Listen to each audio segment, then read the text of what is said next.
আজ হাতে মাখা মসুর ডাল দিয়ে ডিমের একটা রেসিপি বানাচ্ছি। এই রেসিপিটা ভাত রুটি সব কিছুর সাথেই খেতে দারুণ লাগে। প্রথমেই 3টে ডিম আমি সিদ্ধ করতে বসিয়ে দিয়েছি।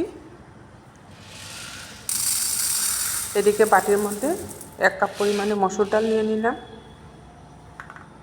আর এখানে বড় সাইজের 2টা আলু একদম চিকন চিকন করে কেটে রেখেছি।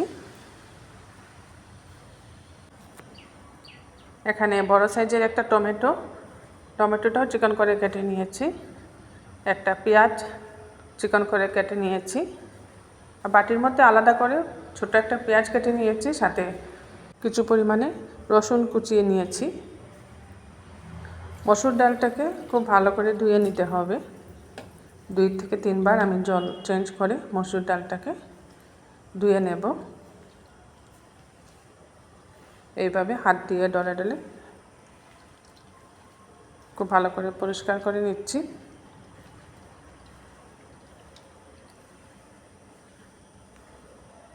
ডিম সিদ্ধ হয়ে গেছে। ডিমের ছিলকা ছাড়িয়ে ডিমগুলো এখানে 2 পিস করে নিলাম। হলুদের গুঁড়া দিয়ে দিচ্ছি ডিমের মধ্যে, আর দিচ্ছি লবণ।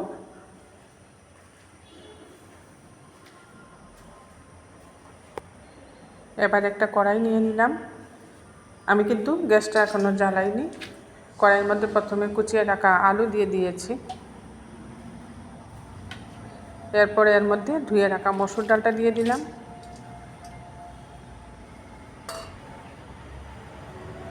এবার দিয়ে দিচ্ছি টমেটো কুচি।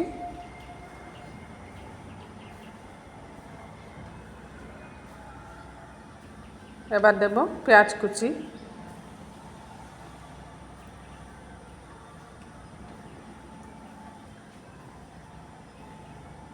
পেঁয়াজ কুচি দিয়ে দিলাম।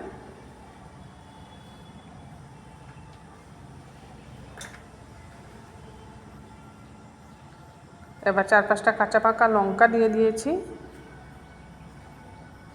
এবার গুঁড়া মশলাগুলো দিয়ে দিচ্ছি। প্রথমে দিচ্ছি এখানে হলুদের গুঁড়া, তারপর দিচ্ছি জিরে গুঁড়া,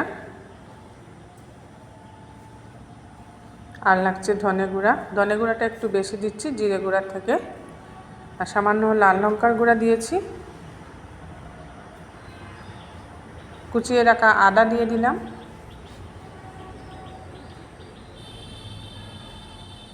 সামান্য রসুন কুচি দিয়েছি, বাকি রসুনটা পরে ব্যবহার করব।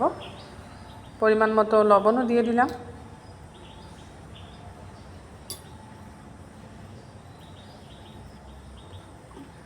এবার দিয়ে দিচ্ছি সরষের তেল, প্রায় 2 চামচের মতো সরষের তেল এখানে দিয়ে দিয়েছি।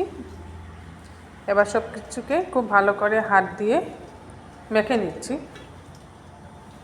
একটু শক্ত হাতে মাখতে হবে, এতে করে সব মশলা, টমেটো, ডাল, আলু খুব ভালোভাবে মাখা হবে।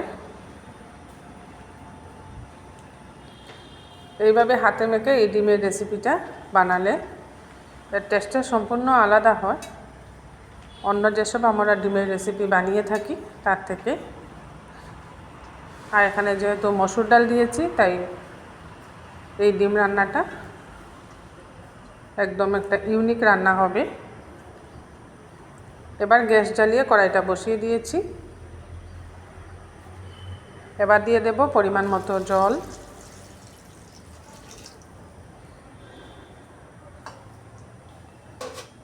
পরিমাণ মতো জলটা দিয়ে খুব ভালো করে মিশিয়ে নিলাম আলু আর ডাল সব কিছু জলের মধ্যে।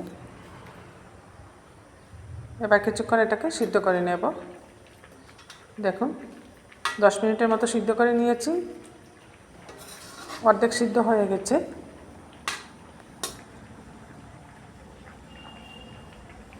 আলুগুলোও নরম হয়ে গেছে, আর সিদ্ধ করতে হবে না। ডালটাও আধ ভাঙ্গা হয়ে গেছে। অন্য একটা গ্যাসে ছোট একটা কড়াই বসিয়ে দিয়েছি। এর মধ্যে আমি সরষের তেল দিয়ে দিলাম, আর লবণ হলুদ দিয়ে মেখে রাখা ডিমগুলো ভেজে নিচ্ছি। এখানে আমি ডিম কেটে অর্ধেক করে দিয়েছি। আপনারা ইচ্ছে করলে আস্ত ডিমও দিতে পারেন। অর্ধেক করে কেটে দিলে আমার কাছে ভালো লাগে। ডিমটা ডালের সাথে খুব সুন্দর মিশে, এর জন্য। ভাজা ডিমটা ডালের মধ্যে দিয়ে দিচ্ছি।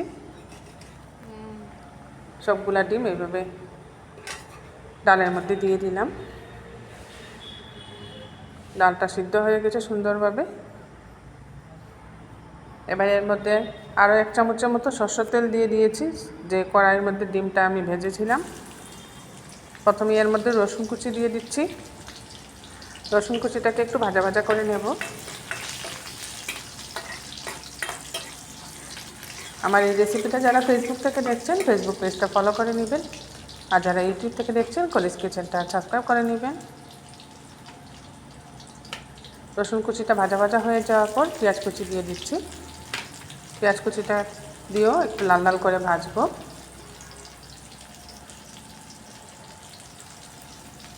সামান্য আদা কুচিও দিয়ে দিলাম এর মধ্যে। এবার পেঁয়াজ রসুন আদাটাকে একটু লাল লাল করে ভেজে নিতে হবে।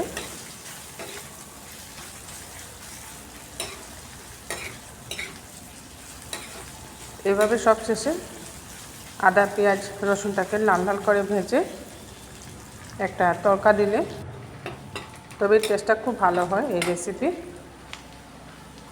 এখানে সরষের তেল না দিয়ে আপনারা ঘি দিয়েও আদা পেঁয়াজ রসুনটা ভেজে নিতে পারেন। তড়কাটা ভাজা হয়ে গেছে, এটা এখন ডালের উপরে দিয়ে দিচ্ছি।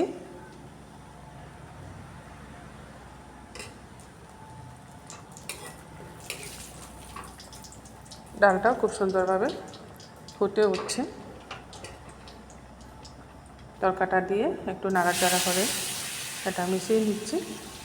আর সামান্য ডাল ওই কড়াইয়ের মধ্যে দিয়ে এটাও আমি এর মধ্যে ভালো করে দিয়ে দিচ্ছি।